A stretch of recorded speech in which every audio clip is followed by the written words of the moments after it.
ప్రజలకి ట్రాన్స్పరెంట్గా ఉండడం అంటే మీరు అధికారంలోకి వస్తే ట్రాన్స్పరెన్సీ అనే పదాన్ని ఎలా నిర్వచిస్తారు ప్రజల కోణంలో? గతంలో మేము చేసి చూపించాం. నేను పంచాయతీరాజ్ గ్రామీణాభివృద్ధి మరియు ఐటీ శాఖ మంత్రిగా ఉన్నప్పుడు మా డిపార్ట్మెంట్ టార్గెట్లు ఏంటి, మేము ఏం సాధించామో వెబ్సైట్ మీద ఉండేది. మా దగ్గర ఎన్ని ఫైల్స్ ఉన్నాయి, లోకేష్ ఎంత టైం తీసుకున్నాడు, ఏ ఫైల్స్ క్లియర్ చేసానికి ట్రాన్స్పరెంట్గా పెట్టేవాళ్ళం. చంద్రబాబు నాయుడు గారు ముఖ్యమంత్రి ఉన్నప్పుడు ప్రతి జియో వెబ్సైట్ ద్వారా ప్రజల ముందలు పెట్టారు. అలాంటిది ప్రభుత్వ అధికారులకు వచ్చిన తర్వాత డాష్ బోర్డ్స్ లేవు. ఆ వెబ్సైట్ ఏదైతే జియోలు పెట్టాలో అది కూడా సీక్రెట్ అని చెప్పేసి అర్ధరాత్రి దొంగచాటుగా జియోలు కూడా ఇష్యూ చేసింది ఈ ప్రభుత్వం. సో గతంలో ఏ ట్రాన్స్పరెన్సీ అయితే మేము మెయింటైన్ చేసామో డెఫినెట్గా అదే ట్రాన్స్పరెన్సీ మెయింటైన్ చేసి ముందుకు. ఎగ్జాక్ట్లీ ఇవన్నీ రికార్డ్ అవుతున్నాయి. సోషల్ మీడియాలో ఎలా వాడతారో కూడా మీకు తెలుసు. మీరు చాలా ధైర్యంగా చెప్పారు, మీరు అధికారంలోకి వస్తే కనుక ఇంత ట్రాన్స్పరెంట్గా ప్రజలకు ఉండాలని నేను కూడా కోరుకుంటున్నా.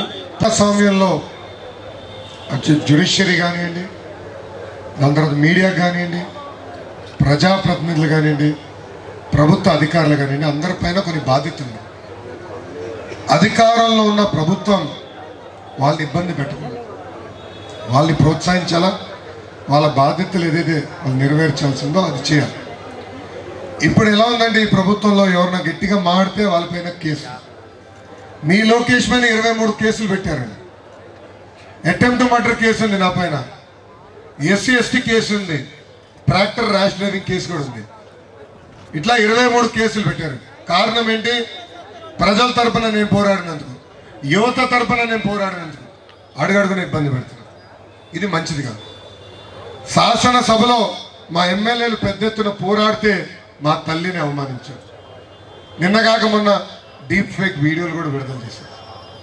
అంటే వాళ్ళకి ఇదే తెలుసు, ఎవరన్నా ప్రజల తరపున పోరాడితే వాళ్ళు మానసికంగా ఎలా ఇబ్బంది పెట్టాలి, అది చేస్తే వాళ్ళు ఎక్కడ వెనక్కి తగ్గుతారని ఇలా ఆలోచన.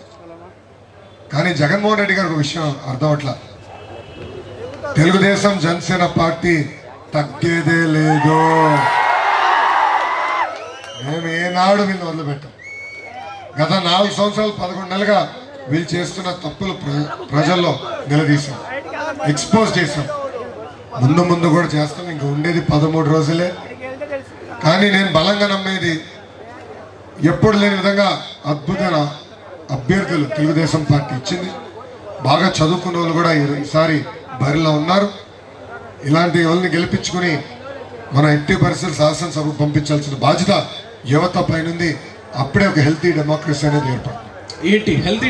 గతంలో మనం చూసాం, రాజశేఖర రెడ్డి గారు ముఖ్యమంత్రిగా ఉన్నప్పుడు కూడా శాసనసభలో అద్భుతమైన చర్చలు జరిగాయి. చంద్రబాబు నాయుడు గారు ముఖ్యమంత్రి ఉన్నప్పుడు కూడా చర్చలు జరిగాయి. కానీ ఇప్పుడు ఏమైందంటే వైకాపా పార్టీ మొత్తం రౌడీలు, గూండాలు, గంజాయి బ్యాచ్, బ్లేడ్ బ్యాచ్ వీళ్ళనే పంపించారు అసెంబ్లీ. దానివల్ల వీళ్ళు అసలు అసెంబ్లీలో ఎట్లా ప్రవర్తించాలో కూడా అర్థం అవట్లా. గట్టిగా మాడితే అవమానిస్తారు, గట్టిగా నిలదీస్తే శాసన మండలిలో నా పైన దాడి చేశారు. ఆ ఫోటోలు ఇంకా ఉన్నాయి. ఆ పార్టీకి చెందిన ఒక సన్న బియ్యం సన్నాసి ఉన్నాడు. అతను ఏం చేశాడంటే కౌన్సిల్లో మంత్రిగా ఉంటూ కుర్చీలు టేబుల్ ఎక్కి షరీఫ్ గారిని అవమానిస్తారు.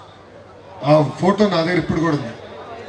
అంటే అలాంటి వాళ్ళు శాసనసభ కానీ శాసన మండలికి వస్తే హెల్తీ డెమోక్రసీ ఉండదు. అందుకే ప్రజల పైన బాధ్యత ఉంది. ఎవరైతే రాష్ట్రానికి సమర్థవంతమైన నాయకత్వం వహించగలుగుతారు, అదేవిధంగా వాళ్ళ నియోజకవర్గాలు అసెంబ్లీలో కానీ పార్లమెంట్లో కానీ బాగా అభివృద్ధి చేయగలుగుతారో అలాంటి అభ్యర్థుల్ని గెలిపించాల్సిన బాధ్యత కూడా ప్రజలపైన.